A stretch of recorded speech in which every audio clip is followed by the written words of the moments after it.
Let's take a quick look at the Lenovo IdeaPad. This is the S540 model. Packaging is pretty straightforward, just a brown box with a handle to carry. Let's open up the box and take a look at the unit.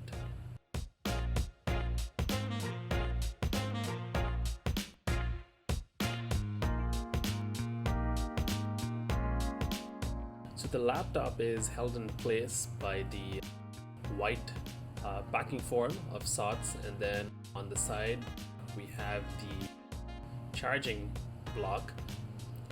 As for the charger, it's fairly compact, not like the chunky ones from days gone by.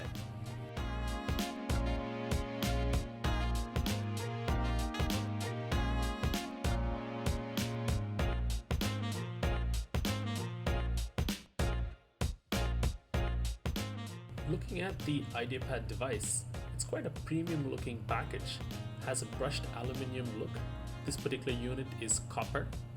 The design features angular elements, giving it a very edgy look, great for a business executive.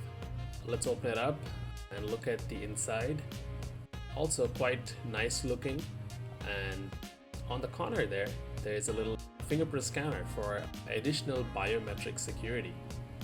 And in terms of connectivity, you have the SD card reader and two USB 3 ports. And on the other side, of course, the power, HDMI, a USB Type-C, and audio jack 3.5mm. The cooling vents are at the bottom, so if you do keep this on your lap, expect it to get a little warm. And of course, there's the Windows serial number for authenticity.